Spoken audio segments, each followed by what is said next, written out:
LIC के बारे में बात कर लेते हैं। यहाँ पर सरकार एलआईसी में 6.5% की हिस्सेदारी ऑफिस के जरिए बेची जा रही है। ऑफिस का फ्लोर प्राइस जो है 382 रुपए प्रति शेयर रखा गया है। पहले चरण में 2.5% की हिस्सेदारी बेची जाएगी और अगर यहाँ पर लगता है कि डिमांड ज्यादा हो रही है तो सरकार तकरीबन 4% की अतिरिक्त हिस्सेदारी भी बेच सकती है।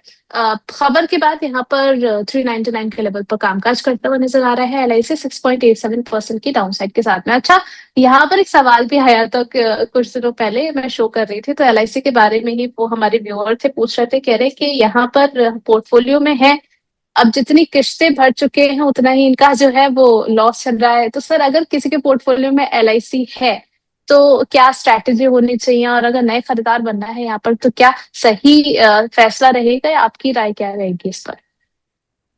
देखिए, अभी भी होल्ड करने की सलाह है। एलआईसी एलआईसी है, जीवन के साथ भी और जीवन के बाद भी। तो मेरा तो व्यू है पॉजिटिव। और ये तो इस तरह के एक्शंस बनते रहेंगे और पीएसयू है तो इसीलिए वो थोड़ा सा तो गवर्नमेंट का इंटरफेरेंस रहेगा, अपडेट्स आते रहेंगे। बट स्टिल थोड़ा सा अभी अगर जिन्होंने हाई से ले रखा है तो एक बार मौका है, अपॉर्चुनिटी है, बाय ऑन डिप्स करने की सलाह है।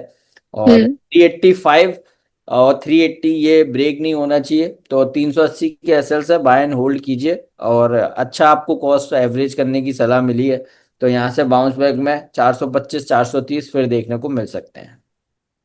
चलिए, इसके अलावा एसबीआई फंड्स मैनेजमेंट की बात करें तो लिस्टिंग के बाद कंपनी के क्वार्टर नतीजे निकल कर क्या है। कंपनी का नेट प्रॉफिट 3.7% बढ़कर के 880 करोड़ पर पहुंचा है।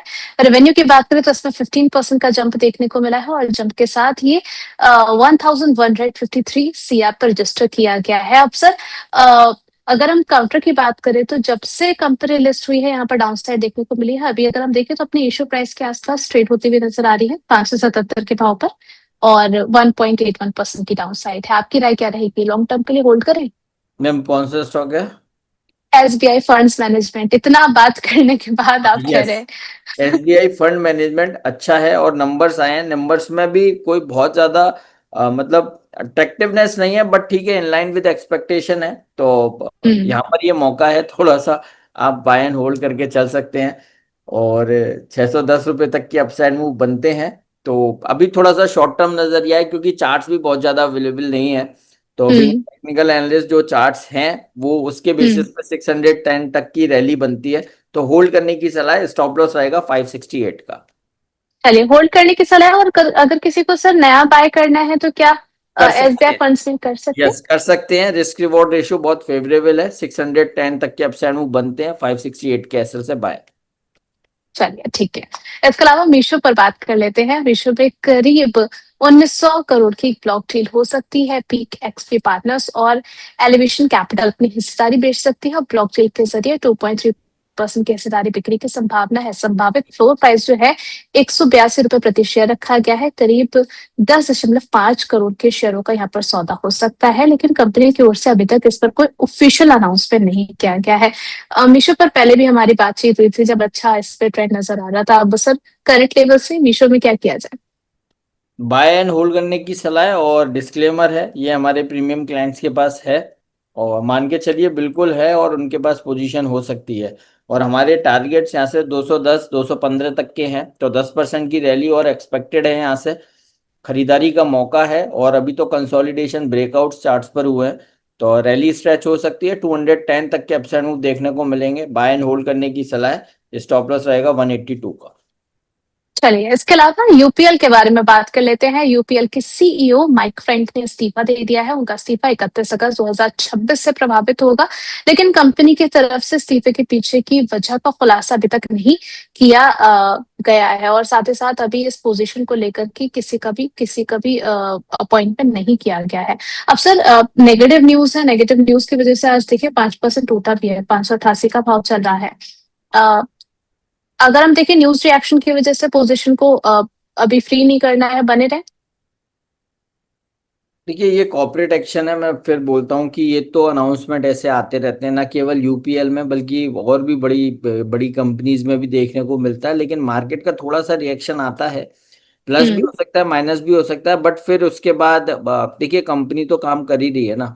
और हमें ऑपरेटिंग हम्म नंबर से मतलब होता है, और कंपनी जो कामकाज कर रही है उसमें किस तरह के रेवेन्यू जनरेशन हो रहे हैं वो मैटर करता है। तो मुझे लगता नहीं है कि इसका कोई बहुत बड़ा इम्पैक्ट देखने को मिलेगा। बट आज जो करेक्शन है, होल्ड करने की सलाह है, क्योंकि अगर कोई मेजर मेजर करेक्शन आता तो स्टॉक में जो हम्म रिसेंटली स्विंग लोज थे 562 के आसपास के, अभी भी हम्म होल्ड कर पा रहा है। तो ये जस्ट एक अपॉर्चुनिटी है, वो करेक्शन दिखा दिया। तो यहाँ पर जिनके पास भी है पहले से पोजीशन, तो एक बार उनके लिए तो अपॉर्चुनिटी फिर आई है। यहाँ पर एवरेज करके चलिए, और 640 650 तो ऑन कार्ड्स है ही है, तो वो देखने को हम्म मिलेगा, तो बाइंग अपॉर्चुनिटी है।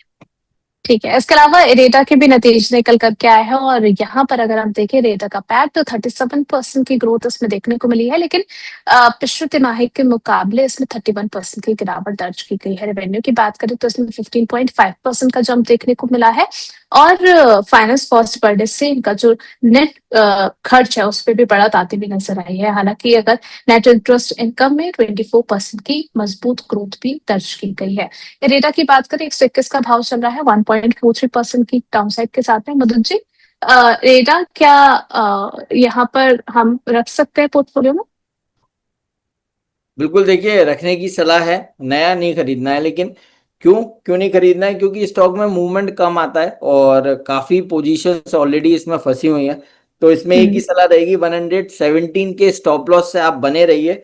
थोड़ा सा बाउंस आ सकता है, 126 हो, 128 हो, 130 हो, यहाँ तक की रैली हम्म बन सकती है। इससे ज्यादा कोई अपसाइड मूव एक्सपेक्टेड नहीं है अभी हाल फिलहाल। हाँ, 132 33 के ऊपर कहीं क्लोजिंग आएगी तब जाके ट्रेंड रिवर्स होगा, अदरवाइज तो साइडवेज हो सकता है। तो 116 के एसएल से होल्ड करने की सलाह है। चलिए ठीक है। इसके अलावा अब बज चुके हैं 10:20। पिछली बार मुदित जी हमारे साथ जुड़े थे तो उन्होंने कहा था कि मैडम अगर आप 10:20 पे अगर मुझसे ये सवाल पूछती कि आज के लिए मौके कहाँ है तो मैं जरूर ढूंढ करके निकालता। तो आज यही समय मैंने पकड़ लिया। आप सर बता दीजिए कोई लास्ट ट्रेड कॉल, उस पर कुछ अपडेट्स या फिर आज के ट्रेडिंग सेशन में कोई अपॉर्चुनिटी नजर आ रही है?